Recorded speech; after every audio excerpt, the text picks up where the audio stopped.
This is the IELTS Listening Test. You will hear a number of different recordings, and you will have to answer questions on what you hear.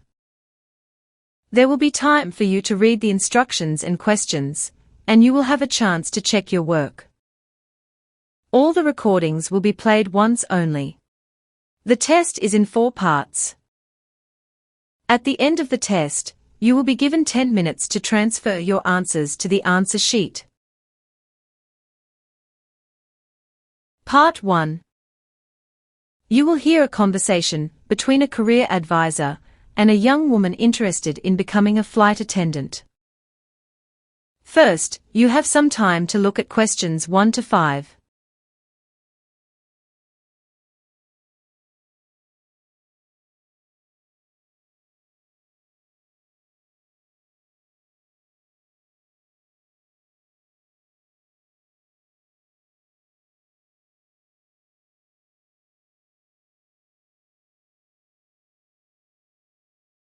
Now listen carefully and answer questions 1 to 5. Good afternoon. Welcome to our career counseling session. How can I assist you today? Hi, I'm interested in becoming a flight attendant, and I was hoping to get some advice on how to pursue this career. Sure, I'd be happy to help. Could you start by telling me your name and age? Yes, my name is Sarah Mitchell, and I'm 23 years old. Great, Sarah. Have you done any research on what it takes to become a flight attendant? I've looked into it a bit. I know that you need to be at least 18 years old, have a high school diploma, and be fluent in English. But I'm not sure about the specifics. That's a good start. Besides the age and educational requirements, airlines often look for candidates with customer service experience and the ability to handle stressful situations. Have you worked in customer service before? Yes, I worked as a waitress for 2 years during college. It was a busy restaurant, so I learned a lot about dealing with different types of people and handling pressure. Excellent. That experience will definitely be valuable. Another important aspect is physical fitness and appearance. Airlines typically require that you meet certain height and weight standards for safety reasons. Do you know if you meet these requirements? Yes, I'm 5'7", and maintain a healthy weight through regular exercise and a balanced diet. Perfect. Physical health is crucial since the job can be physically demanding. Flight attendants spend a lot of time on their feet and need to assist passengers with luggage. I understand. What about the training process? How intensive is it? Training is quite intensive. It usually lasts about 3 to 6 weeks and covers safety procedures, emergency response, first aid, and customer service skills. Airlines provide this training to ensure that all flight attendants can handle any situation that might arise. That sounds thorough. Do you have any tips on how to stand out during the application process? Absolutely. First, tailor your resume to highlight your customer service experience and any relevant skills, such as languages spoken.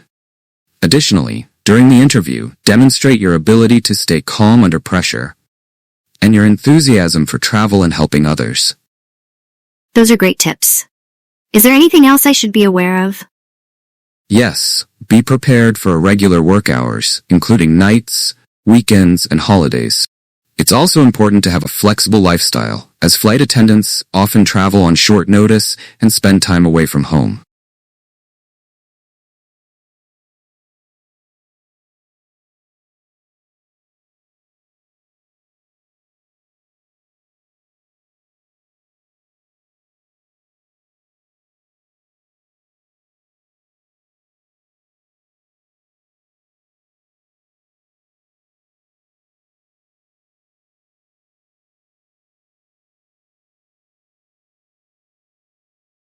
Before you hear the rest of the conversation, you have some time to look at questions 6 to 10.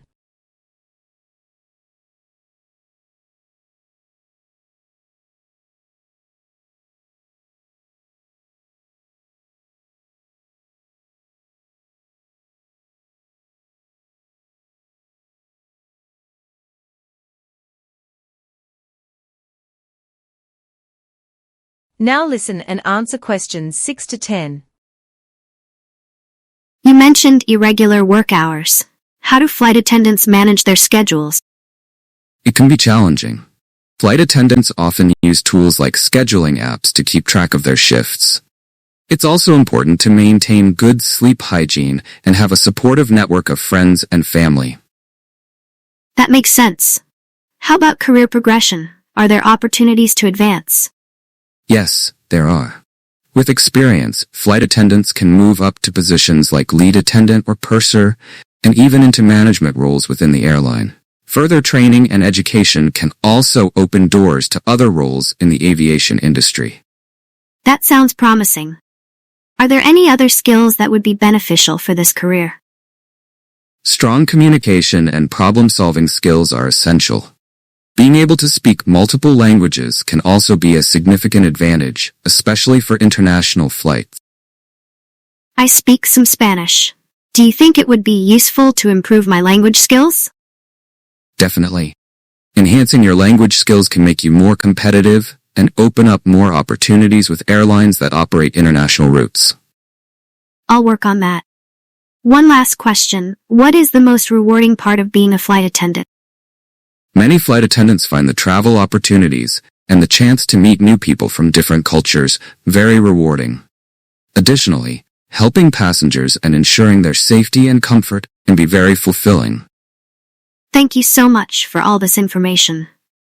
I feel much more prepared to pursue this career now. You're welcome, Sarah. Best of luck with your applications and future career. Thank you.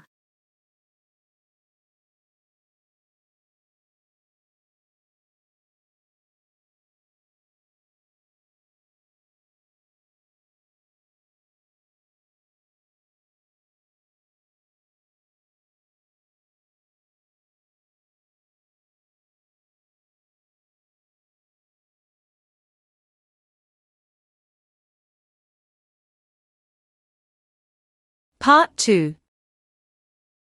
You will hear a tour guide speaking to a group of people about the best places to eat local cuisine in Melbourne. First, you have some time to look at questions 11 to 14.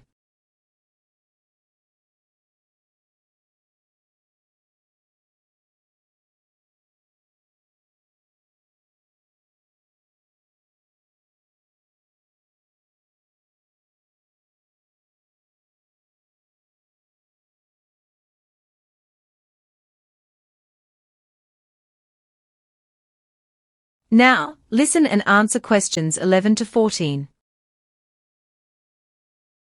Welcome everyone. My name's Jack, and I'm excited to be your tour guide today as we explore some of the best places to eat local cuisine here in Melbourne.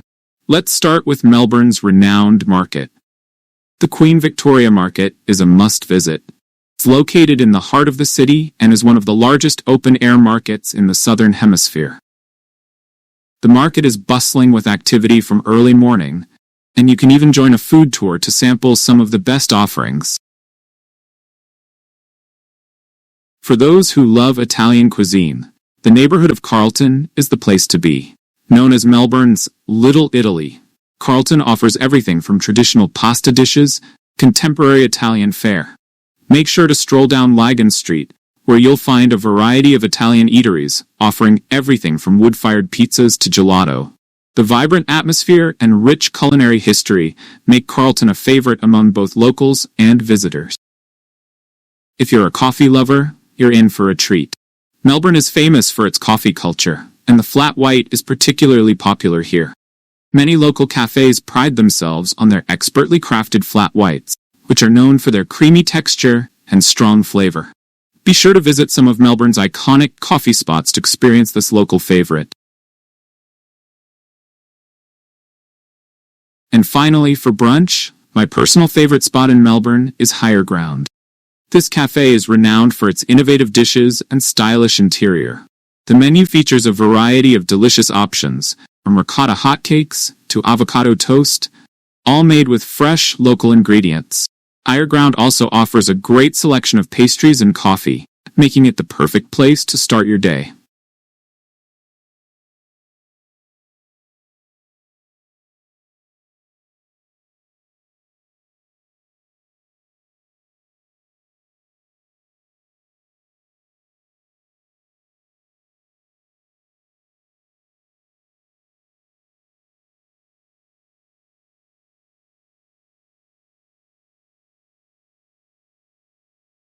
Before you hear the rest of the talk, you have some time to look at questions 15 to 20.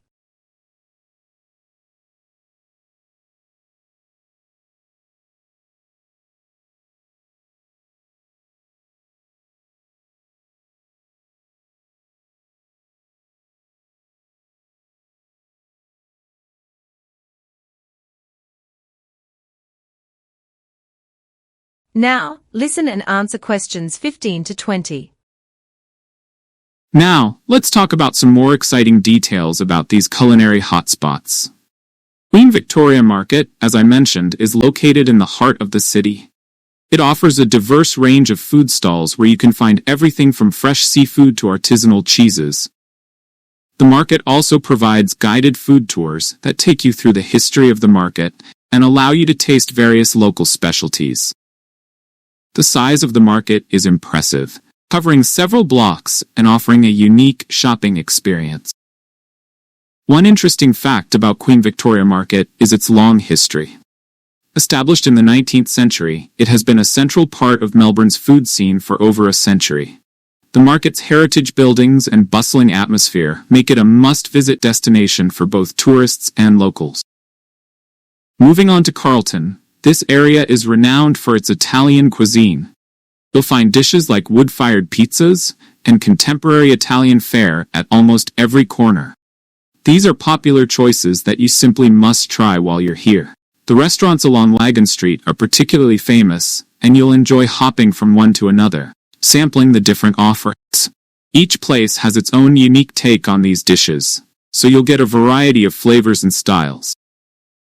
In addition to the classic dishes, Carlton is also a great place to try less common options like handmade pasta and authentic Italian desserts. The neighborhood's vibrant cultural scene and rich history make it a wonderful place to explore. Now, about brunch. Higher Ground is a favorite among Melbourne's brunch spots. Known for its famous ricotta hotcakes and other innovative dishes, Higher Ground has made a name for itself in the local food scene. The cafe's stylish decor and welcoming atmosphere make it the perfect place to relax and enjoy a delicious meal. They also offer a great selection of pastries and coffee, making it a popular spot for both breakfast and brunch. Higher Ground is not just a cafe, it's an experience. The beautifully designed space, with its high ceilings and natural light, provides a perfect setting for enjoying a leisurely meal. Whether you're in the mood for something sweet or savory, you'll find a dish that delights your taste buds. I hope you're all excited to taste the best of Melbourne's cuisine. Let's get started on our culinary adventure.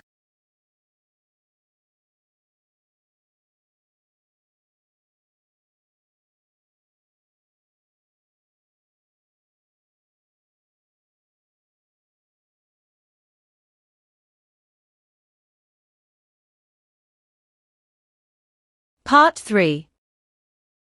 You will hear two university students, Emma and Alex, discussing international relations. First, you have some time to look at questions 21 to 26.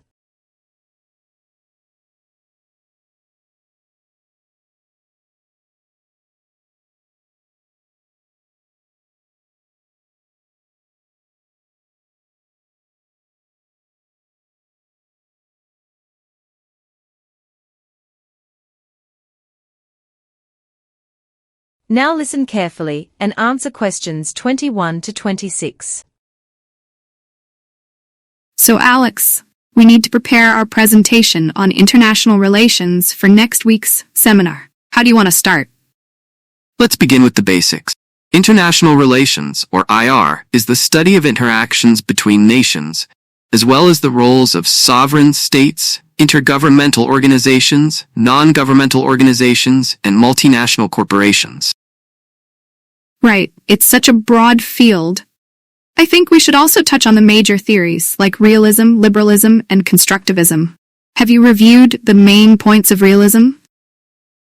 Yes, realism focuses on the concept of power and the competitive and conflictual nature of international relations.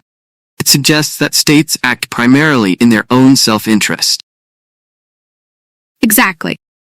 And liberalism, on the other hand, emphasizes cooperation and the role of international institutions and interdependence among states.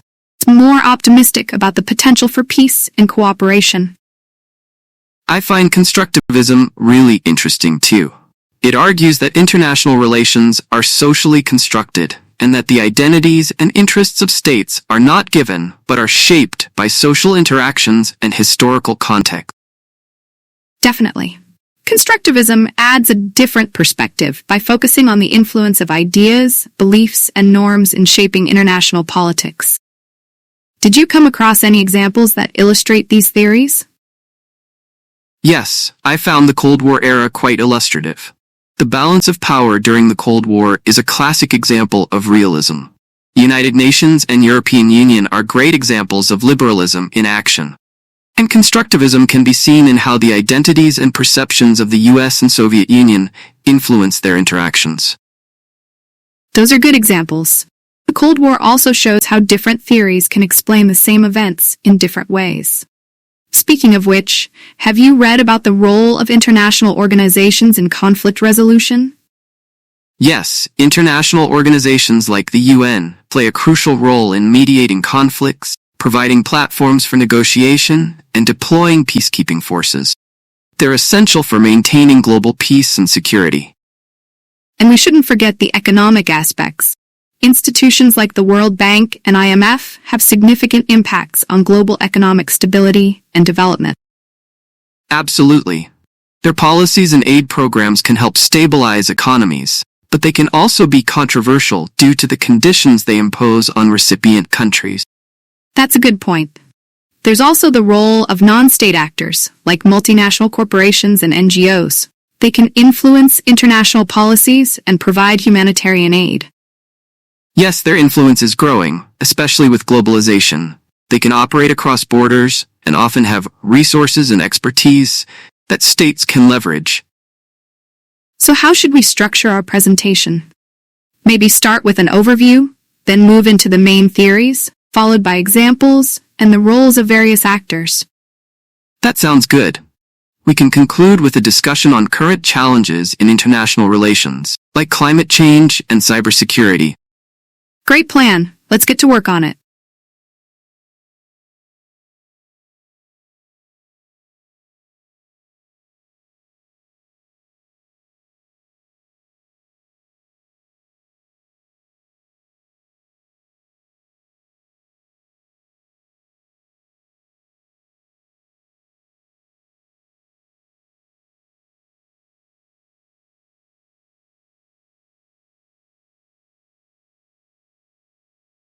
Before you hear the rest of the conversation, you have some time to look at questions 27 to 30.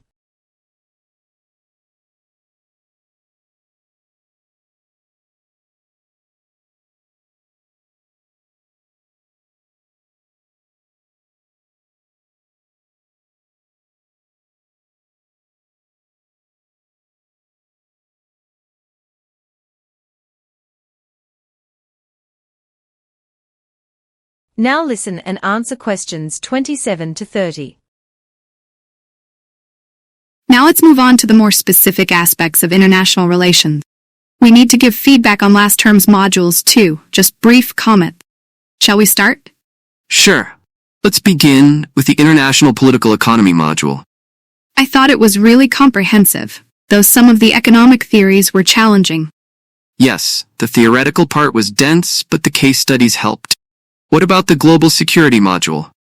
That was intense. The discussions on terrorism and cybersecurity were particularly eye-opening. I agree. It made me realize how complex global security issues are. And the International Law module? I enjoyed it, especially the debates on human rights and international treaties. Me too. It was fascinating to see how international laws are formulated and enforced. What did you think of the Environmental Politics module? That was probably my favorite. The topics on climate change and environmental policies were so relevant and urgent. Absolutely. It was both depressing and motivating to learn about the environmental challenges we face. Agreed. And I think we both learned a lot from these modules. So, Let's finish our feedback and then get back to preparing our presentation.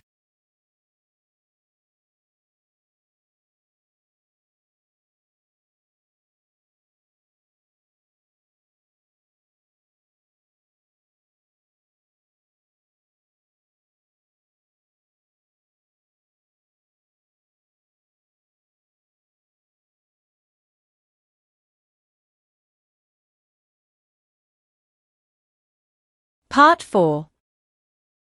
You will hear a lecturer talking about the challenges and opportunities of space exploration.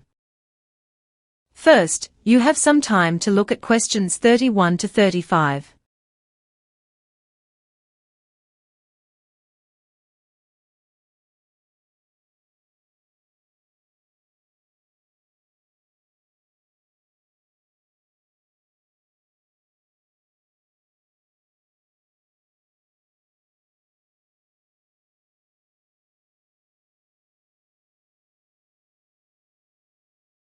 Now, listen and answer questions 31 to 35.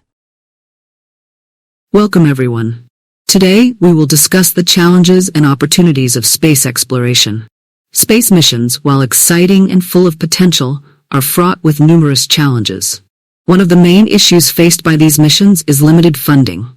Space exploration is incredibly expensive, and securing adequate financial resources is a significant barrier. Many countries and private companies invest in space exploration, but the costs are still daunting. Technologically, there are many hurdles as well.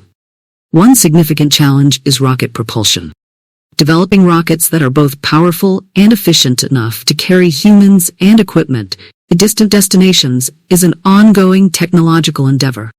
Advanced propulsion systems are essential to reduce travel time and ensure the safety of missions. Astronauts also face major health concerns on long missions. A significant issue is bone density loss due to prolonged exposure to microgravity. Without the regular pull of Earth's gravity, astronauts' bones lose minerals, leading to a decrease in bone density.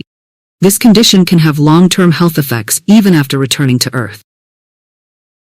Moving on to current initiatives, NASA is leading the Artemis program, which aims to return humans to the Moon by 2024.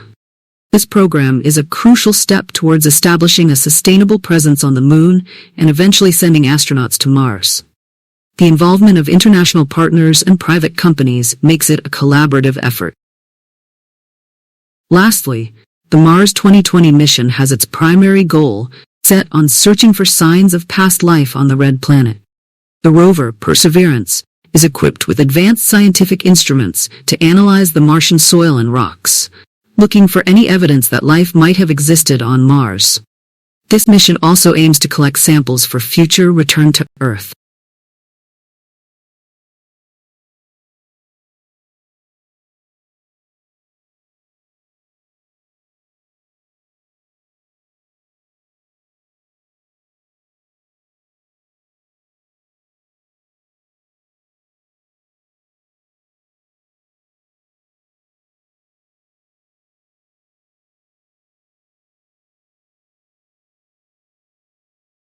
Before you hear the rest of the talk, you have some time to look at questions 36 to 40.